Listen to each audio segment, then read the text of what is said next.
अनजानी मदद। रात के 11 बज रहे थे और अचानक घर की घंटी बजी। रवि चौंक गया, इतनी रात को कौन आया? दरवाजा खोलकर घर के बाहर आया तो देखता है कि सामने एक वृद्ध सज्जन खड़े हैं। एक ऑटो पर आए हुए तेजी से हाँफ रहे थे और उन सज्जन ने उससे पूछा, बेटा आपका नाम? उसने बोला, रवि। वृद्ध सज्जन ने कहा, हे भगवान तेरा लाख लाख धन्यवाद, घर मिल गया। रवि को कुछ समझ नहीं आया। वृद्ध सज्जन ने कहा, पानी मिलेगा? रवि ने कहा, आइए घर के अंदर आइए। और रवि ने उनको पानी पिलाया। उसके बाद वृद्ध सज्जन ने रवि के हाथ में एक चिट्ठी दी। रवि ने उस चिट्ठी को पढ़ा। पढ़कर वह दूसरे कमरे में गया।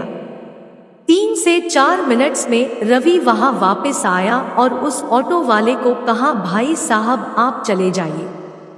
और वृद्ध सज्जन का सामान उतार कर घर के अंदर ले आया और कहा, अंकल रात बहुत हो गई है, आप सो जाइए, मैं आपका काम कल सुबह कर दूंगा।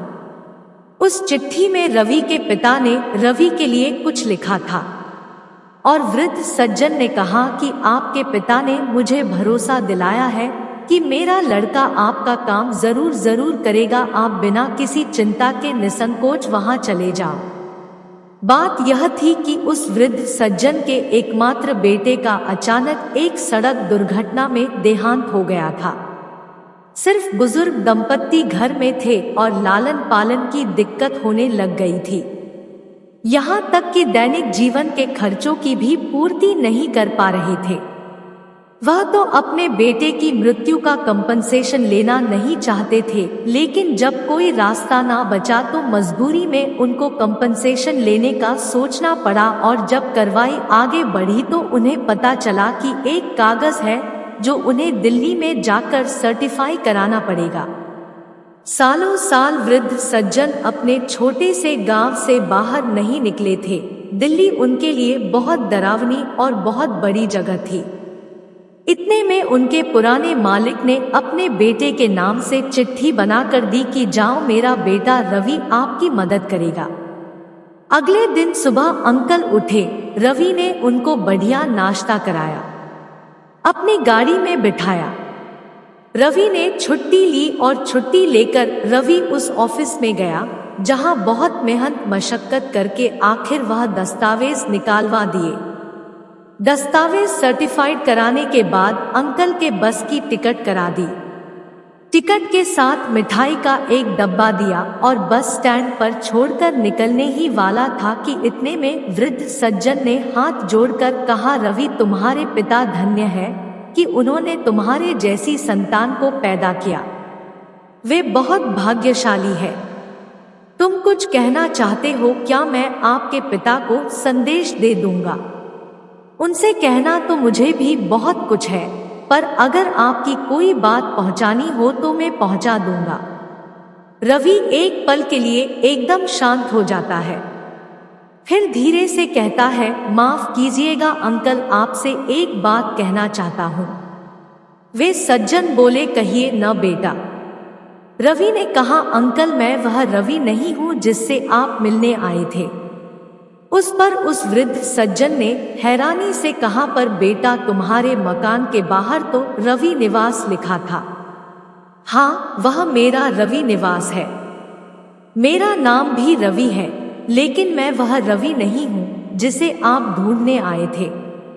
उस वृद्ध सज्जन को कुछ समझ नहीं आया तो रवि बोला, कल रात को जब आप आए थे तब आप हाँफ रहे थे, लेकिन आपकी आंखों में वह उम्मीद थी कि उनका बेटा आपकी मदद जरूर करेगा। जब मैंने चिट्ठी पढ़ी तो मैंने आपके वाले रवि को फोन किया।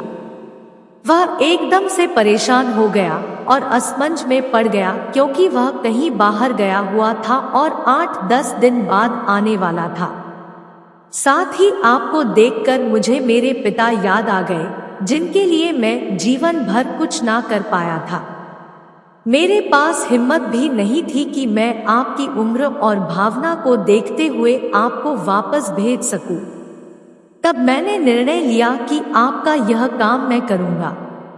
उस वृद्ध व्यक्ति की आंखों से आंसू बहने लगे और वह बोले कि तुम रवि को जानते नहीं हो। रवि बोला, अंकल मैं उसको नहीं जानता, आपकी चिट्ठी में उनका फोन नंबर था, मैंने उन्हें फोन लगाया।